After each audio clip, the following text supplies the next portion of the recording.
내 안에 가장 귀한 것 예수를 아니라.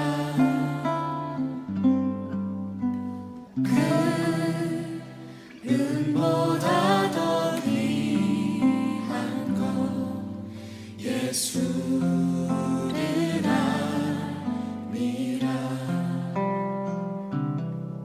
세상 지식보다 귀한 것 예수를 아니라.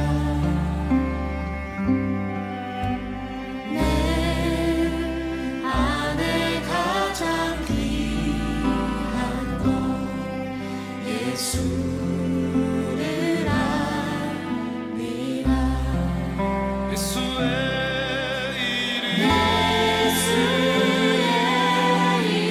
이름 존귀한 그 이름 예수의 이름 능력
오늘 창세기 42장은 지난주에 이어서 두 번에 걸쳐서 같이 말씀을 나누기를 원합니다. 구원은 곧 하나님과의 만남인 겁니다. 아담은 죄를 지었기 때문에 하나님과 멀리 떨어져서 하나님 없이 살아야 됐지요. 태양은 찬란하게 떠 있지만 태양의 존재를 무시하는 사람들은 어둠 속에서 살아갈 수밖에 없는 겁니다. 그렇듯이 하나님을 거부하고 멀리 떠나고 또 그분을 인정하지 않는 사람은 하나님의 은총과 복을 경험할 수 없는 것입니다. 이러한 사람들은 고독함, 그리고 불안, 두려움을 가지고 있는 거지요.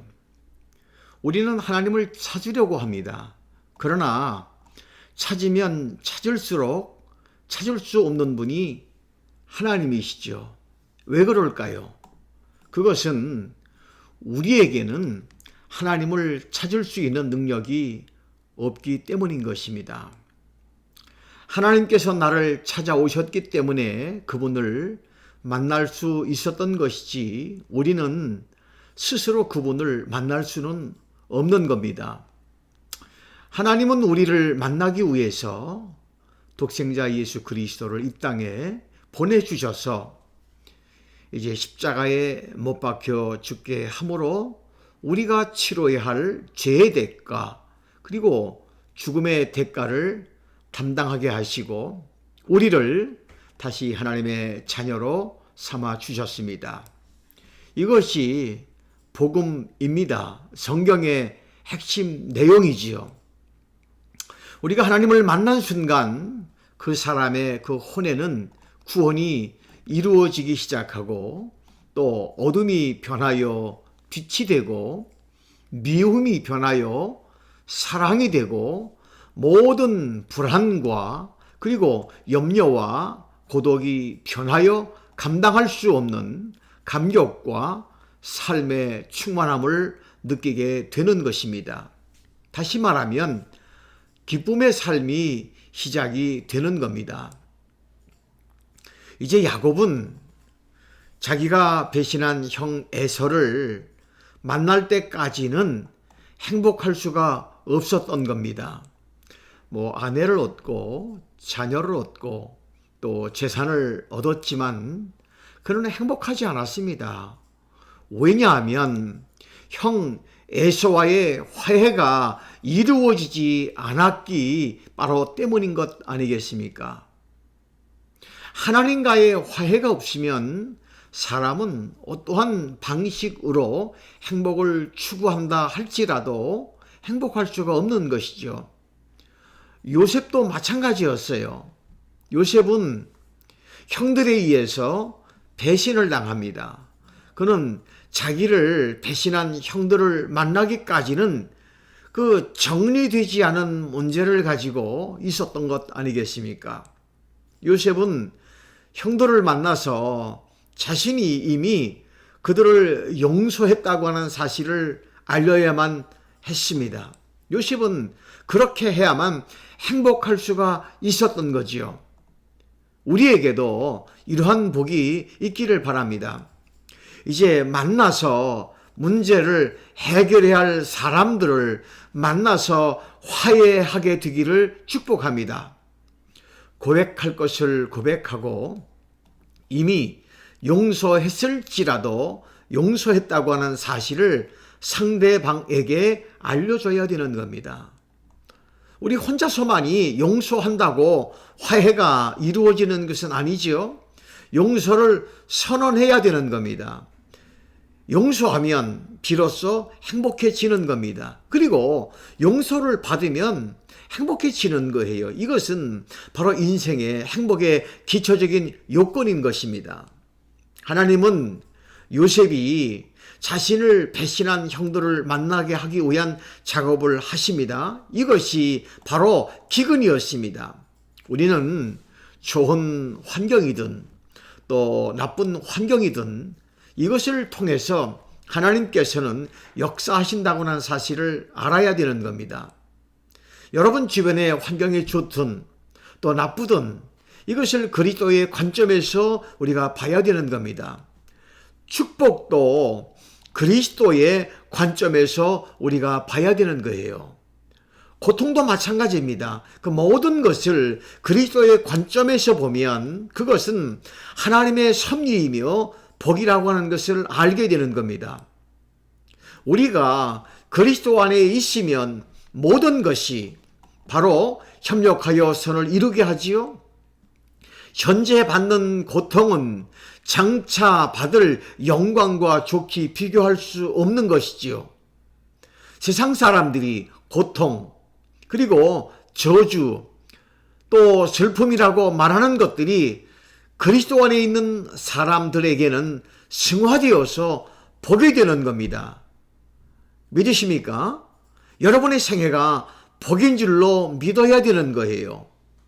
여러분의 고난이 복이 되고 그 미래가 하나님의 축복으로 가득할 것입니다. 드디어 요셉은 생각지도 못하게 그 하나님의 은혜로 가나안 땅에 있는 요셉의 형들을 만나게 됩니다.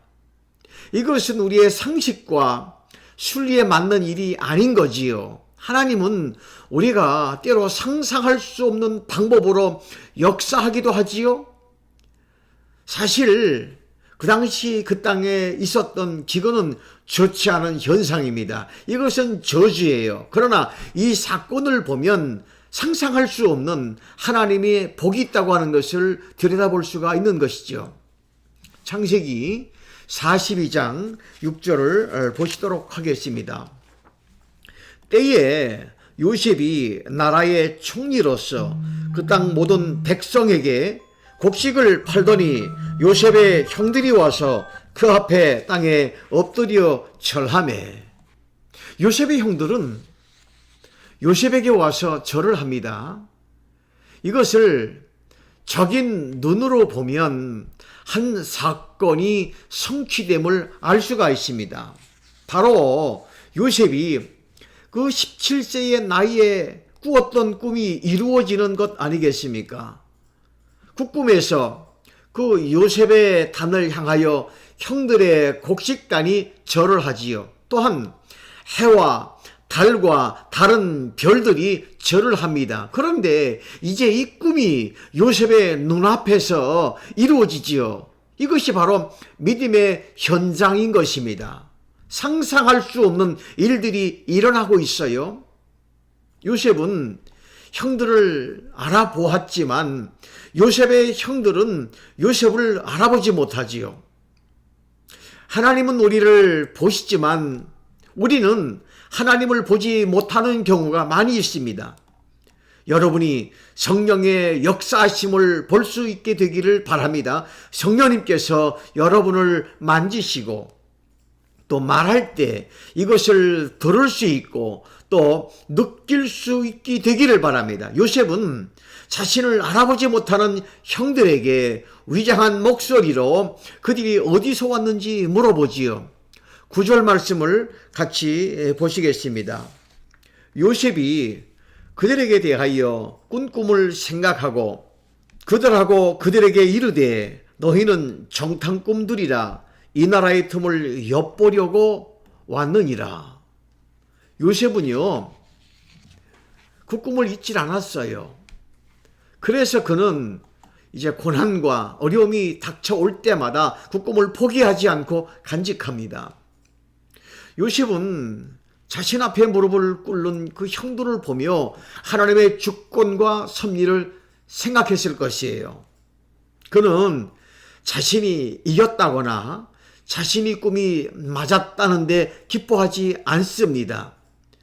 요셉은 형들이 무릎 꿇는 것에 통쾌해 한 것이 아니라 하나님의 약속이 성취되는 것을 기뻐했을 것입니다. 요셉은 4번이나 집요하게 그 형들을 이제 정탐꾼으로 몰아붙입니다. 그들은 이제 곤란한 지경에 빠지죠. 그 요셉이 막내 동생 베냐민을 데려오면 그들의 말을 증명할 수 있다고 하자 형들은 진땀을 흘리면서 난처합니다. 사실 간단한 말이지만 진땀을 흘리게 만드는 말 아니겠습니까? 왜냐하면 그들은 절대로 이 말을 아버지에게 할 수 없었기 때문인 것이, 더구나 자신들의 상황을 요셉에게 설명할 수도 없었어요. 왜냐하면 그것은 그들 가족의 내부 문제이기 때문이었다는 것. 그런데 아주 요셉은 정확하고도 또 찌르는 문제를 던졌던 것이죠. 이제 요셉은 그 형들의 9명을 감옥에 넣고 1명을 보내서 이제 베냐민을 데려오라고 얘기합니다. 그리고 3일 동안 그들을 감옥에 집어 넣어두지요. 이제 18절에서 20절 말씀을 보시겠습니다. 사흘 만에 요셉이 그들에게 이르되 나는 하나님을 경외하노니 너희는 이같이 하여 생명을 보존하라. 19절 너희가 확실한 자들이면 너희 형제 중 한 사람만 그 옥에 갇히게 되고 너희는 곡식을 가지고 가서 너희 집안에 굶주림을 구하고, 그리고 20절입니다. 막내 아우를 내게로 데리고 오라. 그러면 너희 말이 진실함이 되고 너희가 죽지 아니하리라 하니 그들이 그대로 하니라. 요셉의 생각이 이제 3일 만에 바뀝니다. 그래서 9명 대신에 1명만을 가두고 나머지를 보내주면서 곡식을 챙겨주며 고향에 가서 주님을 명하게 하라고 합니다. 그리고 약속대로 막내 아우만 데리고 오면 그들의 진실함을 믿고, 21절 한번 보시겠습니다. 21절 말씀입니다. 그들이 서로 말하되 우리가 아우의 일로 말미암아 범죄하였도다. 그가 우리에게 애걸할 때에 그의 마음에 괴로움을 보고 듣지 아니하였으므로 이 괴로움이 우리에게 임하였도다. 드디어 21절부터 이제 성령의 역사하심이 드러납니다. 이제 고난의 의미가 드러나기 시작하지요. 그들은 스스로 말하기를 자신의 아우의 일로 그 자신들이 죄를 지었다고 이제 그 입술로 얘기를 합니다. 사실 그 지금의 사건과 그 당시의 사건은 아무 상관이 없는 일 아니겠습니까? 그러나 그들이 어려움에 빠지면 빠질수록 그 자신들이 전혀 생각하지 못했던 내면의 죄가 하나씩 드러나기 시작합니다. 이것이 바로 하나님의 목적이었다고 하는 것. 또한 이것이 고난입니다. 자꾸만 계속되어지는 고난이 그들로 하여금 아주 오래전에 죄를 떠올리게 합니다. 이제 여러분이 그 예전의 죄를 생각해 내시기를 바랍니다. 잊어버렸던 일이지만 하나님께는 의미가 있는 것들을 떠올리고 해결받기를 원하시는 거예요.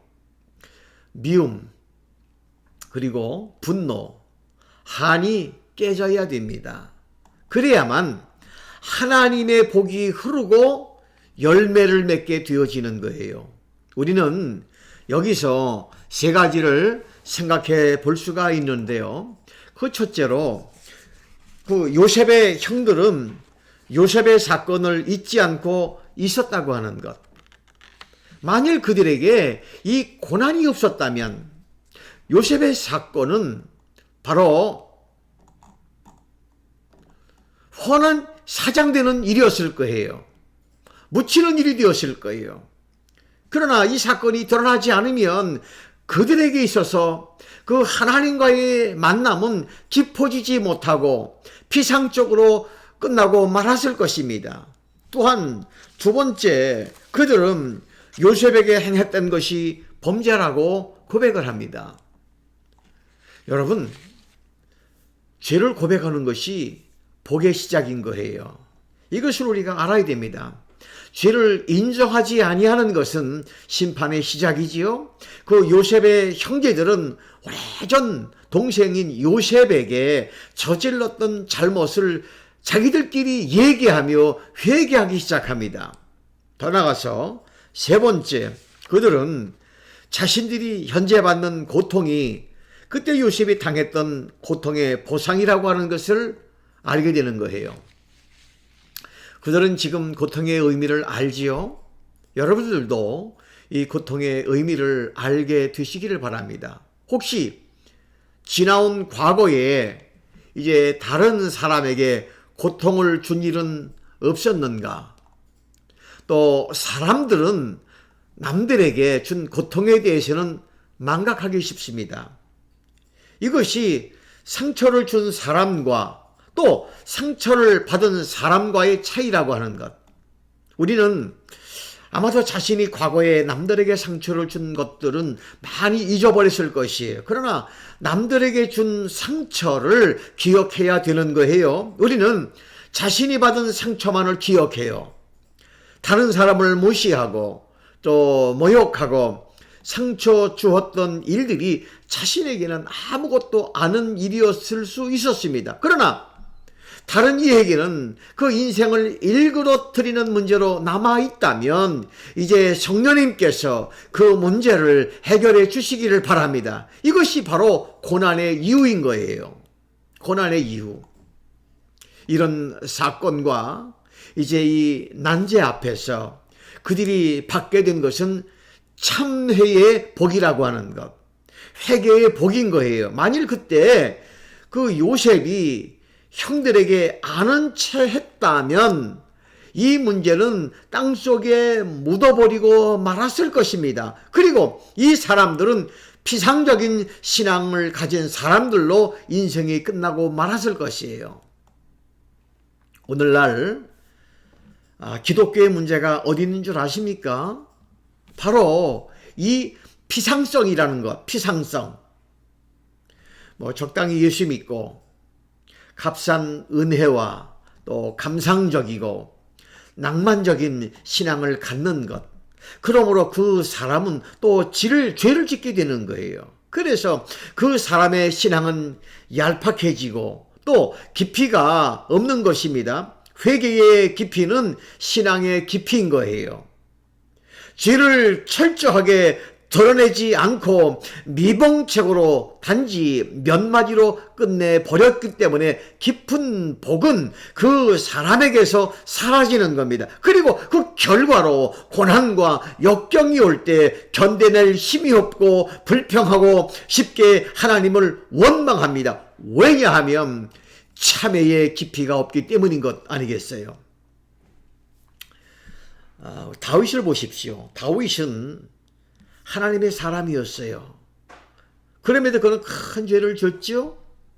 그 회개의 시편을 읽어보면 그가 죄로 인하여 얼마나 고민하고 괴로워했는지를 잘 알 수가 있는데요. 시편 31편 1절에서 4절을 보시겠습니다. 다윗은 이러한 고백을 합니다. 허물의 사함을 받고 자신의 죄가 가리운 자는 복이 있도다.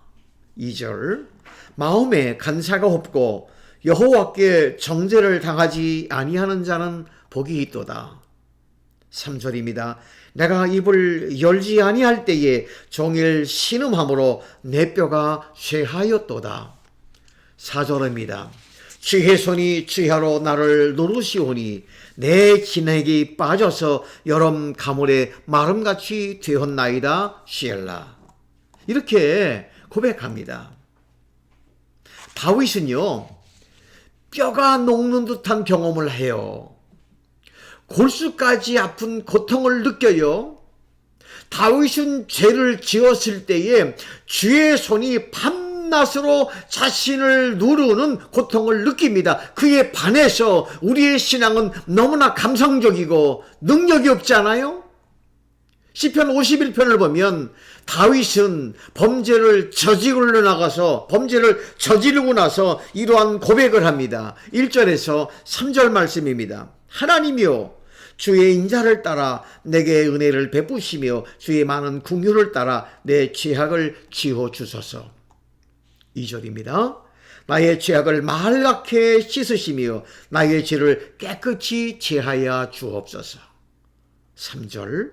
무릇 나는 내 죄가를 아오니 내 죄가 항상 내 앞에 있나이다. 그리고 5절을 보면 이러한 말씀이 기록되고 있습니다. 내가 죄악 중에서 출생하였으며 어머니가 내 죄 중에서 나를 잉태하였나이다. 이렇게 말하잖아요. 그는 다윗은 죄의 본질을 보게 되는 겁니다. 본문 22절로 같이 한번 말씀을 보시겠습니다.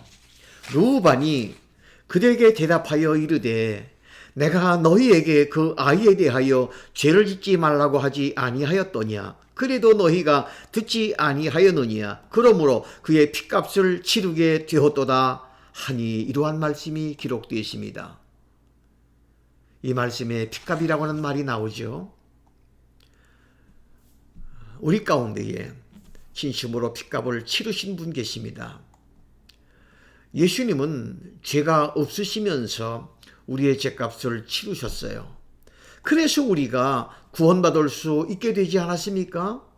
23절 말씀을 보시겠습니다. 그들 사이에 통역을 세웠으므로 그들은 요셉의 듣는 줄을 알지 못하였더라.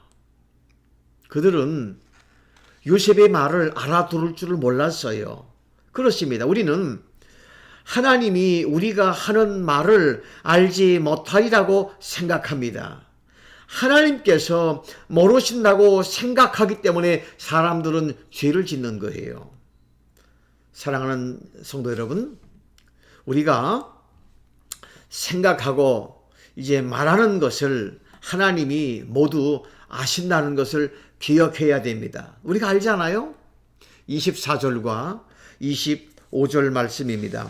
요셉이 그들을 떠나가서 울고 다시 돌아와서 그들과 말하다가 그들 중에서 시몬을 끌어내어 그들의 눈앞에서 결박하고 25절입니다. 명하여 곡물을 그 그릇에 채우게 하고 각 사람의 돈은 그의 자루에 도로 넣게 하고 또 길 양식을 그들에게 주게 하니 그대로 행하였더라. 25절 말씀입니다. 이제 그들은 곡식을 나귀에 싣고 길을 떠나잖아요. 요셉은 형들을 사랑하고 있어요. 그는 이미 그들의 허물을 용서했습니다. 그래서 그들은 앞에서는 울지 못하고 그들이 없는 곳에서 슬피 웁니다. 그는 겉으로는 형들을 아주 엄하게 대해요. 이것은 어머님의 모습이기도 한 것 아니겠습니까? 그래서 아이들을 혼낸 후에 괴로워서 뒤에서는 우는 어머니. 아울러 이것은 하나님의 모습이지요.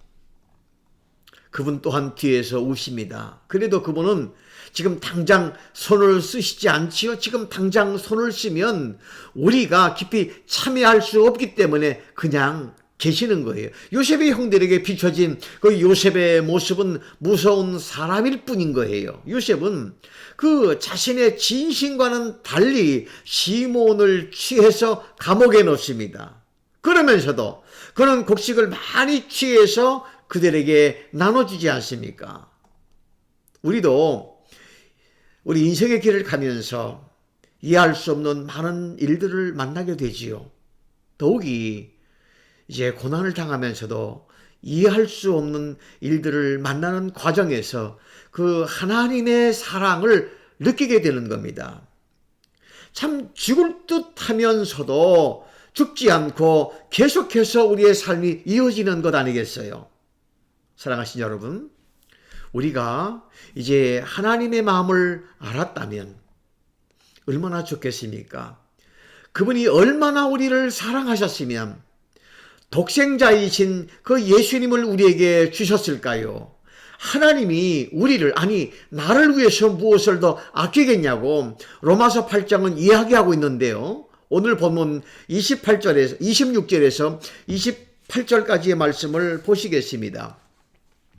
그들이 곡식을 싣고 그곳을 떠났더니 27절 한 사람이 여관에서 나귀에게 먹이를 주려고 자루를 풀고 본즉 그 돈이 자루 아기까지 있는지라. 28절입니다.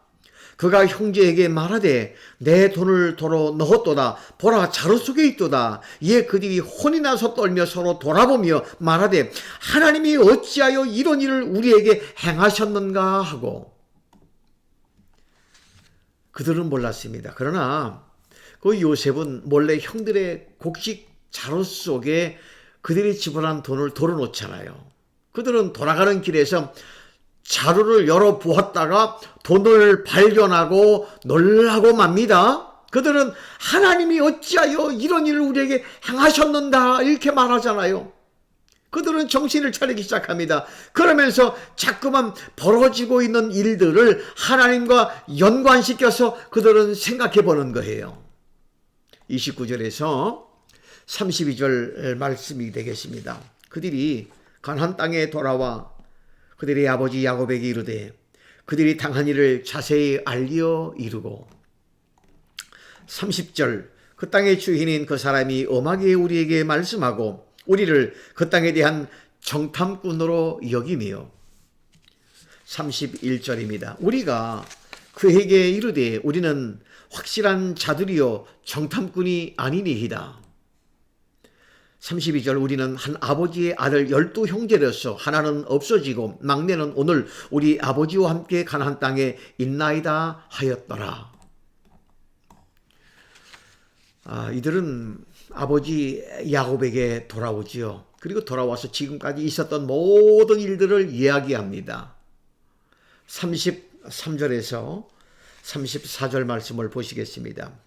그 땅의 주인인 그 사람이 우리에게 이르되 내가 이같이 하여 너희가 확실한 자들임을 알리니 너희 형제 중에 하나를 내게 두고 양식을 가지고 가서 너희 집안에 굶주림을 구하고 34절입니다. 너희 막내 아우를 내게로 데려오라. 그러면 너희가 정탐꾼이 아니요 확실한 자들임을 내가 알고 너희 형제를 너희에게 돌리리니 너희가 이 나라에서 무역하리라 하더이다 하고. 이 모든 이야기를 들은 그 야곱은 이제 이렇게 반응을 합니다. 그 말씀이 35절에 기록되어 있어요. 각기 자루를 쏟고 본즉 각 사람의 돈 뭉치가 그 자루 속에 있는지라 그들과 그들의 아버지가 돈 뭉치를 보고 다 두려워하더니. 야곱은 그 아들들의 말을 듣고 놀라고 그 자루에 든 돈을 보고 또 놀라지요. 그 야곱의 공포, 그 두려움은 이제 아주 극에 달합니다. 36절에서 38절 말씀을 보시겠습니다. 그들의 아버지 야곱이 그들에게 이르되 너희가 나에게 내 자식 잃게 하였도다.